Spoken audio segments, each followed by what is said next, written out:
पर्यावरण मेवाड़ संवाद यात्रा की कामना, सद्भावना सद्भावना सद्भावना। और हमारा भारत निर्माण अभियान का एक और नारा है, हमारा मंत्र, तो आप लोग कहेंगे जय जगत। हमारा मंत्र जय जगत। हमारा तंत्र ग्राम स्वराज, हमारा तंत्र ग्राम स्वराज। हमारा लक्ष्य विश्व शांति। हमारा लक्ष्य विश्व शांति। तो Europe. Why?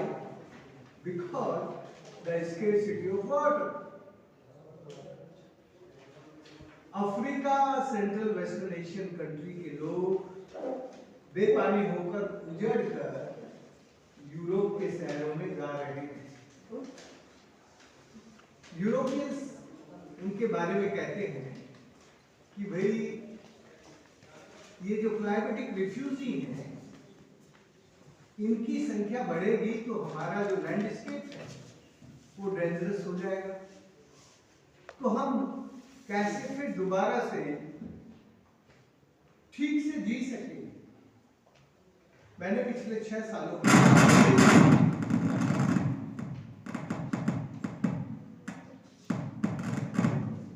अपनी यात्रा के दौरान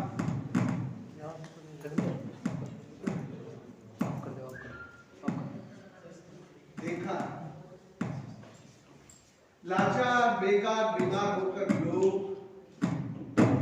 कैसे अपना देश छोड़ने के लिए मजबूर हैं, क्योंकि उनके पास पानी नहीं। जरा तुम सोचो कि भारत में ये संकट कब आने वाला है।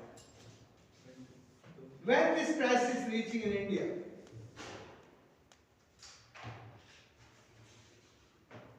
ये क्राइसिस नेक्स्ट 5 ईयर, अगले 5 सालों में भारत में आने वाली है। अभी तक इंडियंस को क्लाइमेटिक रिफ्यूजी नहीं कहा जाता, लेकिन अगले 5 साल के बाद Indians calling like climatic refugee. I am asking you, why our future is dangerous? Because our modern engineering, modern education, our modern technology teaching us only maximum use of natural resource. So if you are thinking maximum use of natural resource, just learning for the maximum extraction from nature. अभी इस दुनिया की सारी university nature से केवल लेना पढ़ाती है। हम किस इंजीनियरिंग से, किस टेक्नोलॉजी से इस नेचर से ज्यादा ले सकते हैं, हम वो सीख रहे हैं, हम वो पढ़ रहे हैं। इसलिए हमारे जो नेचर है उसके ऊपर 3 बड़े चैलेंजेस हैं। पहला है encroachment on common properties.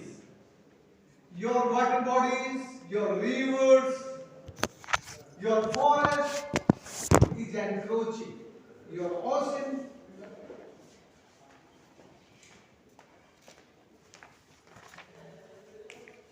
pollution and exploitation। जब प्रकृति से हम लोग केवल लेने लगते हैं, तब कुछ दिन के बाद प्रकृति चीख हो जाती है, उसके पास कोई बचता नहीं। जरा कल्पना करो कि तब तुम्हारी हेल्थ कैसी होगी। जब नेचर की हेल्थ ठीक नहीं होगी तो उस वक्त ह्यूमन काइंड की हेल्थ कैसी होगी। दोस्तों, मैं अलवर जिले से आया हूं, हमारे बिल्कुल इसी जिले से, hardly 150 kilometers far from here। I joined the first time in 1980 the government of India at Jaipur। तो मिनिस्ट्री ऑफ एजुकेशन। 4 साल भारत सरकार की नौकरी करके ये समझ में आ गया कि सरकारें कैसे चलती हैं। झूठे आंकड़ों पर, झूठी रिपोर्ट्स, मुझे लगा कि मैं ऐसी गलत जगह नहीं काम कर सकता जहां कागजों में झूठ भरा जाता। रिजाइन करने के बाद जब मैं अलवर जिले की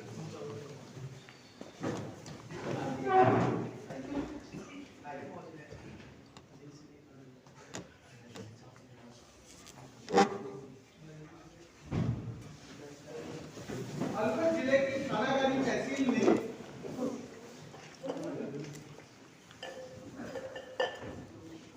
जब मैंने देखा था वो एरिया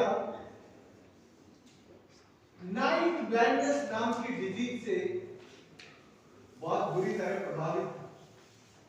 जवान लड़के बेपानी होकर गांव छोड़कर शहरों में चले गए थे और बूढ़े लोग नाइट ब्लाइंडनेस से ग्रसित थे। मैं वैद्य था, मेरी पढ़ाई तो BA MS थी, तो मैंने सोचा कि मैं पहले इनका इलाज करूं। पहले 7 महीने जो उस गांव के जितने भी नाइट ब्लाइंडनेस से ग्रसित लोग थे उनका इलाज किया। इलाज करने के बाद ठीक हो गए बहुत सारे लोग, 2-3 लोग, कितने लोग। उनमें से एक बूढ़े आदमी ने मुझसे कहा, और आदमी, हमें तेरी दवाई और पढ़ाई की जरूरत नहीं है। ये गांव तेरी दवाई और पढ़ाई से वापस नहीं बचेगा। पानी मिल जाएगा तो ये गांव वापस बच जाएगा। इसलिए तू आदमी का इलाज बंद कर, हमारी धरती का इलाज कर। दोस्तों, I am not a scientist and I am not a environmentalist and I am not a environment or natural engineer, not a technocrat. तो मैंने उससे पूछा कि मेरी उम्र तब 25 साल हो गई थी कि मैंने 25 साल में मैं आदमी का डॉक्टर बना हूं, अब इस धरती का डॉक्टर बनने में कितने साल लगेंगे? उसने कहा 2 दिन।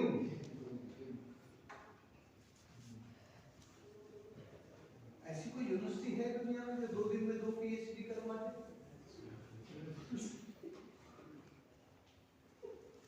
वो इलिटरेट फार्मर था, वो अनपढ़ किसान था। अनपढ़ किसान ने मुझे 2 दिन में मेरी 2 PhD कैसे कंप्लीट कराई, जरा पहले वो देख लीजिए, फिर मैं आगे की बात करूं। हमारे यहाँ के अंडरग्राउंड एक्वीफर्स ओवरड्राफ्ट हो गए थे, कुओं में पानी नहीं था, सूख गए थे, नदी बेपानी थी। इसलिए उसने सबसे पहले लेदर बॉक्स होता है जो चमड़े का, जिसको हिंदी में चरस कहते हैं, वो पानी निकालता है कुएं में से। उसको बैल खींचते हैं लेदर बॉक्स को, उससे पानी बाहर निकलता था पुराने जमाने में। तो उसने लेदर बॉक्स में बैठा के जो ड्राई वेल था उसमें नीचे रखा और 5 मिनट के बाद बाहर निकाला और मुझसे पूछा, तूने कुएं में क्या देखा? उस कुएं में कन्फाइंड वर्टिकल फ्रैक्चर्स थे।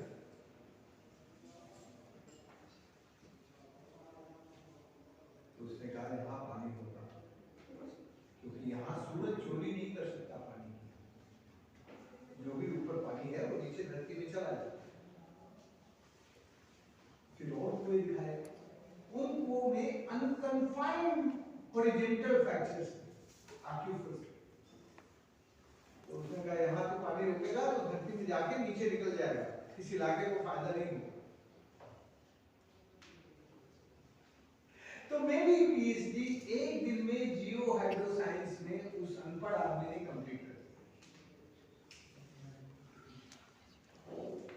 उसने कहा, जहां कन्फाइंड वर्टिकल फ्रैक्चर्स है, सीधी सादी, आप वहीं डैम बनाओ, वहां डैम बनाओगे तो सारा पानी नीचे जाएगा, एवोपरेशन लॉस नहीं होगा।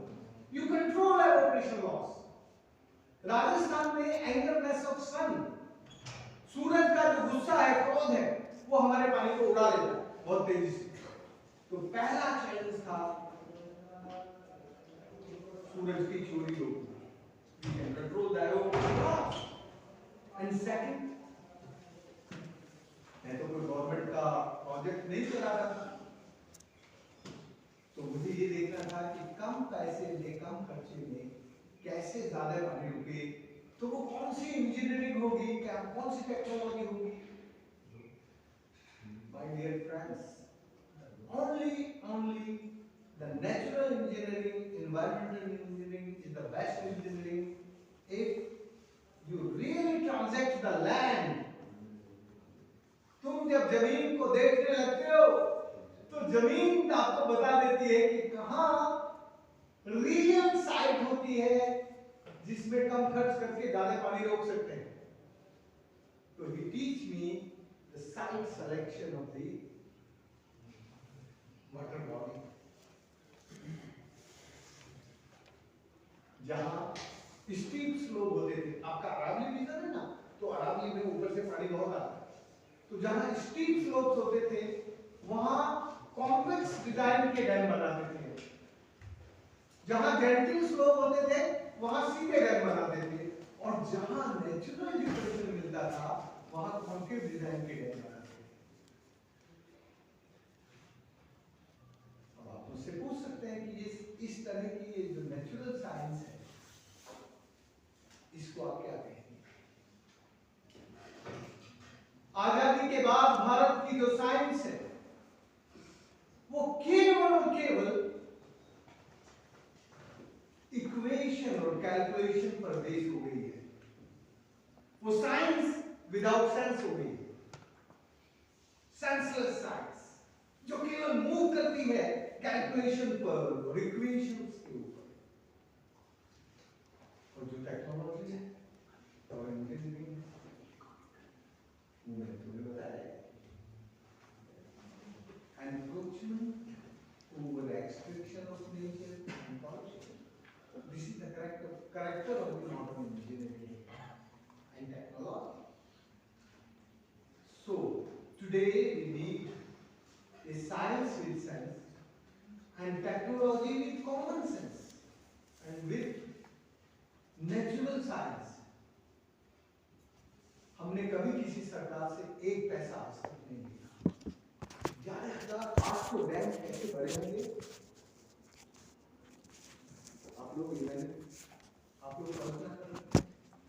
हमने पिछले 38 वर्षों में 19 जिलों में 11,800 बांध जोहर बनाए, कभी किसी कॉर्पोरेट से एक पैसा नहीं लिया, किसी गवर्नमेंट से नहीं लिया। तो वे कैसे बने? हमारे गांव के लोग जो गांव छोड़ के बहुत पहले चले गए थे, जो ट्रेडर थे, गांव के बिजनेसमैन थे, वो 80 के दशक से पहले ही बेपानी होकर, जब पानी नहीं था पीने के लिए, जब पानी नहीं होगा तो कैसे जिएंगे, तो गांव छोड़ के चले गए। बंबई दिल्ली में बहुत बड़े बड़े बिजनेस किए और वो अरबपति बन गए। तो हमने एक्सप्लोर किया उन लोगों को, ढूंढो इस गांव का कौन था। हमने उनके जो इमोशंस जुड़े थे उनकी लैंड के साथ, उन इमोशंस को रिजोनेट किया, उन रिश्तों को रिजोनेट किया, और उन रिलेशनशिप के रिजुविनेशन से उन्होंने वापस हमारे गांव में आके कहा, भाई जी बताइए क्या करें। मेरे पास कोई पैसा तो नहीं, मैं कोई बिजनेसमैन तो था नहीं, और जैसा मैंने कहा कि मैं कोई मॉडर्न बिजनेस को समझने वाला मैनेजमेंट का आदमी नहीं था। ये सब लोग अपने अपने गांव आए बुलावे पर। मैंने एक होशियारी की कि जब मैं गांव के लोगों को उनको बुलाने के लिए भेजता था तो मैं उनसे कहता था कि तुम मुझसे पैसा मत मांगना। वो थोड़े चावल लेके जाते थे, एक 5 रंग का साफा लेके जाते थे, और जो उनके परिवार में सबसे बड़ा होता था उसको साफा मांगते थे, टीका लगाते थे, तो पूछता था बता भाई बहुत दिन का गांव के लोगों ने बहुत दिन बाद याद किया। इमोशंस। तो कहते थे कि भाई वो जो आपके दादा ने तालाब बनवाया था ना, अब वो खत्म हो गया है। तो पूछता था क्या करें, उन्हें कहा आके देख लो एक बार। They are not demanding anything. आगे देख लो। जब वो गांव में आगे देखता था तब गांव के लोग कहते थे कि तुम्हारे दादा ने जब बनाया था जब उसके पास कुछ 100 रुपए थे और आप तो अब खरबपति। तुम्हारे दादा ने 100 रुपए में से अपने गांव का एक तालाब बना दिया था। आप खरबपति हैं, आप देख लो आप क्या कर रहे हैं। आप समझ सकते हैं इंडिया जो है वो रियली भारतीय आस्था और पर्यावरण की रक्षा का इस दुनिया का सबसे बड़ा नमूना है। भारत के लोगों का भगवान किसी मंदिर, मस्जिद, गिरजाघर, गुरुद्वारे में नहीं रहता था। भारत का भगवान था भय से भूमि, गय से गगन, गगन मीन्स स्पेस, भूमि मीन्स अर्थ, वैसे वायु ऑक्सीजन एयर, ऐसे अग्नि और वैसे नीर। ये था भारत का भगवान। और जब तक भारत के लोग अपने भगवान को पहचानते थे तब तक उनके लिए नीर, नारी और नदी नारायण थे। तब तक हम दुनिया को पढ़ाने के लायक ग्लोबल टीचर थे। आज हम ग्लोबल टीचर नहीं है मैम साहब। हम तभी तक ग्लोबल टीचर थे जब तक हम अपने भगवान को पहचानते थे और नीर, नारी, नदी का सम्मान करते थे। तो मैं आपसे क्या बात है, मैं आपसे केवल इतनी बातें करने आया हूं कि जब हमने 1980 के बाद ये काम शुरू किया तब दिल्ली से लेकर गुजरात तक पूरी अरावली में माइंस, क्रैशर्स, रोड के दोनों तरफ यही चलता था। मैंने पहली बार सुप्रीम कोर्ट में मुकदमा किया इन माइंस की और क्रैशर्स के खिलाफ। फॉर्चुनेटली उस वक्त के honest chief justice government of हमारे सुप्रीम कोर्ट के चीफ जस्टिस बहुत ही ऑनेस्ट आदमी थे। उनका नाम था जस्टिस वेंकट चलैया। जस्टिस वेंकट चलैया ने एक ही हेयरिंग में कहा कि ये सरकार एक तरफ फॉरेस्ट कंजर्वेशन के नाम पर हमारी देश की जनता का पैसा खर्च करती है और दूसरी तरफ फॉरेस्ट की जमीनों में माइनिंग दे रही है। सरकार बताए कि क्यों ऐसा कर रही है। भारत सरकार के पास जवाब है। बहन जी, पहली हेयरिंग में जब ये सब माइंस बन हुई तो माइंस माफिया हम पर हमला करने लगा। हमने कहा भाई हमला क्यों करते हो, तुम हमें क्यों ढूंढते हो, हम तुम्हारे घर पे जाते हैं ना।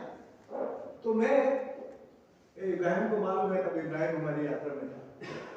मैं 700 लोगों के साथ हिम्मतनगर गुजरात से दिल्ली की पार्लियामेंट तक पदयात्रा की कि भैया हम ढूंढो मत, हम तुम्हारे घर में आ रहे हैं। और जहां उनका माइनिंग एरिया था वहीं फॉर्चुनेटली उस वक्त कमलनाथ मिनिस्टर ऑफ एनवायरनमेंट थे, उसने जल्दी से नोटिफिकेशन कर दिया कि अरावली इको सेंसिटिव एरिया है, इसमें माइनिंग नहीं हो सकती। और फिर उसके बाद कहना क्या चाहता, मैं तो लड़ने वाला आदमी तो नहीं था, मैं तो पानी का काम करने वाला आदमी था। लेकिन लड़ना भी पड़ता है, कानून का मदद लेनी भी पड़ती है। दोस्तों, जब हमने काम शुरू किया तब हमारे गांव की औरतें गीत गाती थी। बादल तो आते हैं हर साल मेरे गांव में, पर बरसते नहीं है वो, रूठ कर चले जाते हैं कहां मैं नहीं जानती। जब से बादलों ने रूठना शुरू किया, मेरा बेटा और मेरे बेटे की बहू भी रूठ कर दिल्ली चले गए। अरे भाई, जब गांव में पानी नहीं है तो वह गांव में रह के करती क्या। अभी मेरे गांव की औरतें क्या गीत गाती है, जरा उसको भी सुन लीजिए। ये कॉन्ट्रैक्ट्स देख लीजिए कि जब धरती पर पानी आता है तो धरती का चेहरा भी बदलता है और लोगों का चेहरा भी बदलता है। आपको मेरी हिंदी समझ में आ रही है कि नहीं? Yes sir. आ रही है ना? नहीं आ रही है तो बता देना, मैं हिंदी में बात कर लूंगा। मुझे हिंदी में अच्छा लगता है, इसलिए मैं हिंदी में बात कर रहा हूँ। तो अब क्या गाती है? अब गाती है, अब बादल आते हैं तेरे गांव में, रूठते नहीं है वो,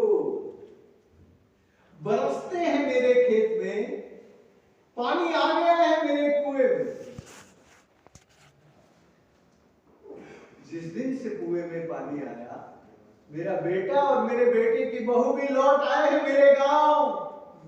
अब करते हैं खेती वो खेत में। पानी आया तो हरियाली लाया, और इस हरियाली ने मेरे जीवन में क्या लाया? खुशहाली। देखो उसके नाम पे ताली तो बजा दो।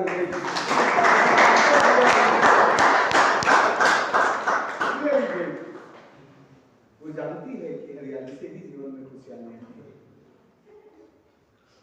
तो दोस्तों, बहुत थोड़े से समय में नेचर ने मुझे सिखा दिया। नेचर ने क्या सिखाया? नेचर ने सिखाया कि भाई बादल तो रूठने लगे हैं, इन बादलों को तो बुलाना पड़ेगा, बरसाना पड़ेगा। अच्छा तुम एक बात बताओ, तुम्हें बुखार चढ़ता है कि नहीं? तो जब तुम्हें बुखार चढ़ता है तो तुम क्या करते हो? जल्दी बोलो भाई। पानी पानी पानी की पट्टी रखते हो, पानी की मेडिसिन पट्टी। लेते हो और आराम करते हो। 3 काम करते हो ना। आज हमारी धरती को बुखार चढ़ गया है।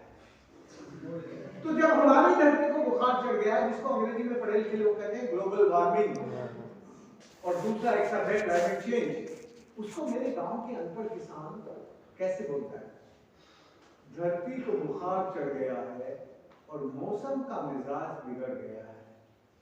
अब बादल आते हैं पर पता नहीं कब बरसेंगे, कहां बरसेंगे, कैसे बरसेंगे। अब उसकी लाइफ में कोई निश्चितता नहीं है बादलों की रूठने के कारण। तो हमने थाना गाड़ी तहसील में और अलवर जिले की जयपुर जिले की जब्बर रामगढ़ तहसील में एक बहुत बड़े इलाके में ऊपर से लेकर नीचे तक पानी को रोक दिया। उस पानी को रोकने के कारण नीचे की जो एक्यूफर है वो रिचार्ज हो गई, वाटर लेवल ऊपर आ गया। हमारी सूखी हुई नदियां पुनः बहने लगी। जैसे ही हमारी सूखी हुई नदी बहने लगी, वैसे ही राजस्थान का फिशरी डिपार्टमेंट पहुंच गया। फिशरी डिपार्टमेंट ने क्या किया? एज पर दी फिशरी एक्ट फिशिंग करो, और जयपुर के ठेकेदार बुलाया और उन्होंने ठेका दे दिया। गांव के लोगों ने कहा, अरे भाई यहाँ तो कभी फिशिंग नहीं हुई, तुम क्या कर रहे हो? ये नदी तो मरी हुई थी, हमने जिंदा की, ये फिशिंग के लिए नहीं की है। हमारे यहाँ मीणा जाति के लोग रहते हैं, और ये जो मछली है उनका मत्स्य अवतार भगवान है, उसका वो शिकार नहीं करते, खाते नहीं, उसको मारते नहीं। तो उन्होंने कहा, भाई ये तो तुमने गलत काम कर दिया, हमारे गांव में हत्या करवाने लगे मछलियों की। तो लोगों ने आंदोलन किया। फाइनली फिशरी डिपार्टमेंट को अपने ठेके कैंसिल करने पड़े। 18 ठेके दिए थे, 18 ठेके।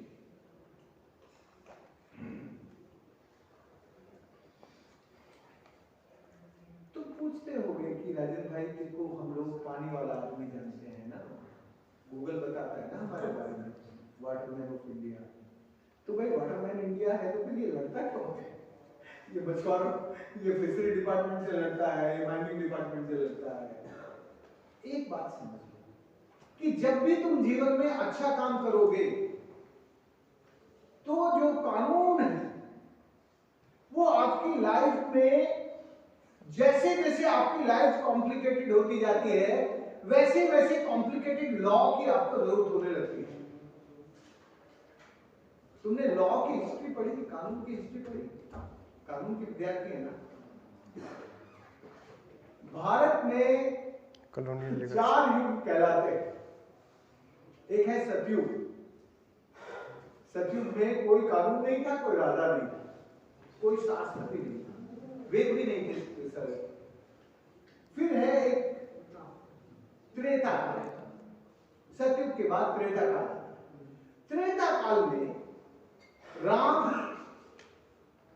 एक राजा बनने का भाव आया। तो जैसे ही राजा बनने का भाव आया तो राज्य कैसे चलेगा, जीवन कैसे चलेगा, उसके लिए वेदों का रचना शुरू हुआ, वेद निर्माण की प्रक्रिया शुरू हुई। राजा को अपना राज चलाने के लिए एक संविधान की जरूरत होती है, जिसको हम भारत के वेद कहते हैं। तो संविधान की प्रक्रिया शुरू हुई, वेद बने गए। जो वेद थे वो जीवन जीने की साइंस साइंस, जीवन जीने का संस्कार था। फिर आया द्वापर। द्वापर का जो राजा था वो गायों को चराने वाला, गायों को प्यार करने वाला तो था, लेकिन उस काल में जो उसके सामने लड़ने वाले लोग थे वो धोखा देके लड़ने वाले थे। तो फिर राजा के मन में भी धोखे से लड़के जीतने की बात है। अब तक राजा के मन में धोखा देके लड़के जीतने की बात नहीं आई थी। तो द्वापर में जो कानून है वो फिर ऐसा बना कि भाई लड़ाई में रात को लड़ाई नहीं, लड़ाई दिन में होती, लड़ाई से बचने के लिए आप भाग सकते हैं। भागने का जो विधान है वो द्वापर में आया, फिर तुम्हारा कलयुग आया। सतयुग में हमारी लाइफ में कॉम्प्लिकेशन नहीं थे, इसलिए हमें कानून की जरूरत नहीं थी। कलयुग में हमारी लाइफ में बहुत कॉम्प्लिकेशन आ गए, इसलिए कानून के बिना हम चल नहीं सकते। It is not possible without law, but ये लॉ है, ये कलयुग के लिए है। ये लॉ सतयुग या त्रेता में या द्वापर में जरूरत नहीं थी, क्योंकि उस वक्त हमारा लाइफ नेचर के साथ था। मैंने एक शब्द बोला था ना कि भारतीय जो है, भारतीय आस्था पर्यावरण की रक्षा के साथ चलती है। भारतीय आस्था में पर्यावरण के साथ, प्रकृति के साथ जीने की कला है। इसलिए अब जो एनवायरमेंट लॉ है, वाटर के लॉ है, वो अंग्रेजों के काल के बने हुए लॉ है ज्यादा। जब मैंने पहला बांध बनाया गोपालपुरा गांव में, तो भारत राजस्थान में एक एक्ट है, उसका नाम है इरिगेशन ड्रेनेज एक्ट 1954। उस एक्ट के तहत मेरे खिलाफ 377 मुकदमे हुए, 377 केसेस अगेंस्ट राजेंद्र सिंह। एक आदमी के खिलाफ इतने मुकदमे हो जाए फिर भी पानी का काम करता रहे। कैसे हुए, क्यों हुए? क्योंकि मेरी सरकार ये कहती थी कि मैंने जो पानी कंजर्व किया वो राजस्थान सरकार के इरिगेशन डिपार्टमेंट का पानी, वो कानून कहता है। उस कानून में सेक्शन 55 और सेक्शन 58 वो दोनों इतने खतरनाक क्लॉज हैं कि यदि सुपरिंटेंडेंट इंजीनियर ऐसी मौके पे जाके विदाउट जुडिशरी एक्शन आपको जेल दे सकता है। इतने खतरनाक कानून के बावजूद भी मुझे पानी का काम करने की हिम्मत कहां से आई? मैं भारत देश का नागरिक हूं और भारत में एक न्याय होता है, उस न्याय को कहते हैं प्रकृति का न्याय। क्या कहते हैं उसको? Natural justice. तो मैंने उन सारे मुकदमों का जवाब दिया, हाँ मैंने बांध बनाया, लेकिन ये मैंने अपने लिए नहीं बनाया। ये पानी मेरा नहीं है, मैं इस पानी का कोई बिजनेस करने वाला नहीं हूं। No ownership related to me. ये उन लोगों के बांध हैं जिनकी जमीन पर ये पानी बरसा था, जिन लोगों की जमीन पर बादल पानी लेकर आया था, वहां बरसा वो पानी हमने कंजर्व कर दिया। बस इतना रोल है। आपको जान के बहुत खुशी होगी कि मुझे कभी कोई जेल नहीं भेज सका। 28 मार्च सन 2000 को के.आर. नारायणन राष्ट्रपति थे। राष्ट्रपति ने कहा वो काम हमें देखना है। गहलोत साहब मुख्यमंत्री थे। गहलोत साहब ने कहा सर उनके खिलाफ 377 मुकदमे हैं। तो उन्होंने कहा मैं नहीं देखती तो जा रहा हूँ, तो उनके ऊपर इतने सारे मुकदमे हो गए और उनको जेल नहीं मिल जाएगा। ग्रेट मैन कि भाई 377 मुकदमे हैं और तुम्हारी सरकार ने उनको अब तक जेल क्यों नहीं भेजा? यही देखने में जा रहा हूं। अब राष्ट्रपति को कैसे मना करे?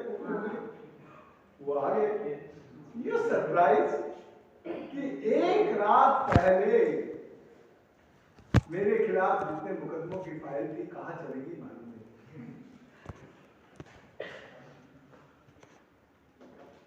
और सारे मुकदमे खत्म हो गए। और खत्म कैसे हुई? देखो ब्यूरोक्रेसी हमारी कैसे काम करती है। उस वक्त उसमें लिखा था कि 2 मीटर डीप ड्रेनेज उसको कोई भी व्यक्ति या संस्था डाइवर्ट नहीं कर सकता। यदि वो डाइवर्ट करेगा तो उसमें सेक्शन 55 और सेक्शन 58 लगेगा। उन्होंने 2 मीटर की जगह 2 फीट कर दिया। ऑफेंस नहीं बनता, बस कोई ऑफेंस नहीं, नो ऑफेंस। तो हमारी सरकार को जब किसी को बचाना होता है तब वो बचा देती है 1 मिनट में। राष्ट्रपति आ रहे थे, क्योंकि राष्ट्रपति आ रहे थे और क्योंकि वो मुझे डरा के रखना चाहते थे। मैं तो कभी डरा नहीं। दोस्तों, आप कानून पढ़ने वाले विद्यार्थी हैं, इंजीनियर हैं। मैं इतना कहना चाहता हूँ कि जो 21st सेंचुरी है ये बहुत चैलेंजिंग है। दिस सेंचुरी बहुत ही खतरनाक सेंचुरी है, जब हमारे पास पानी और पर्यावरण का संकट होगा और उस संकट के कारण हम बीमार होंगे। You can say our health and the health of nature, ये दोनों जुड़े हुए हैं। जब नेचर की हेल्थ खराब होती है तब हमारी हेल्थ अच्छी नहीं रह सकती। तो यदि हमें अच्छी हेल्थ चाहिए तो हमें नेचर की हेल्थ ठीक रखनी है। हमने कैसे ठीक रखा अपने नेचर की हेल्थ को? हमने सबसे पहले छोटे छोटे बांध बनाए, कोई 20 हेक्टेयर, कोई 100 हेक्टेयर जमीन पर। इन बांधों में जो पानी आता था वो मिट्टी में जाने लगा, मिट्टी में मॉइस्चर आया। मॉइस्चर आने के साथ मिट्टी की लाइफ हो जाती है, उसमें से ग्रीनरी आने लगी। और ये जो ग्रीनरी है ये एटमॉस्फेयर में से कार्बन का सेक्वेस्ट्रेशन करके O2 का लेवल इंक्रीज कर देती है, टेम्परेचर नीचे चला जाता है और जो रेड हीट है वो रेड हीट रिफ्लेक्ट होने लगती है, ऊपर से ऊपर जाने लगती है, क्योंकि एक लेयर जो ग्रीनरी की है, जो मॉइस्चर की है, वो उसको रिफ्लेक्ट करने लगती है। इसलिए हमारे यहाँ पहले ये 80 के दशक में वायु के कारण और डिग्रेडेड फॉरेस्ट के कारण ये पूरा इलाका रेन शैडो में बदल गया था। इसको रेनफेड में बदलने के लिए हमें 25 साल लगे। अभी हमारे यहाँ ग्रीनरी बढ़ी है, अभी आप जाके देखोगे तो आपको खेतों में गेहूं सब। ये जो चेंज आया, ये चेंज में से केवल सिंपल साइंस है, recharging the aquifer and skill development of efficient use of water. मैं रेस्पेक्टेड मैन साहब से कहूंगा कि आपकी यूनिवर्सिटी को अब skill development of efficient use of water के लिए एक वाटर लिटरेसी ड्राइव लेनी चाहिए। आपके यहाँ जो एनएसएस के स्टूडेंट्स हैं उनको ये रिस्पॉन्सिबिलिटी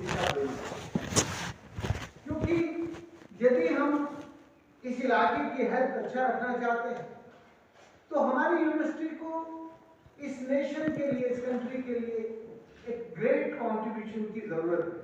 और वो सिंपली, मैं कोई बड़ा काम नहीं कह रहा, जो हमारे एनएसएस के विद्यार्थी हैं उनके काम में only awareness about the water, nature, and they can start the water literacy drive, the nearby village.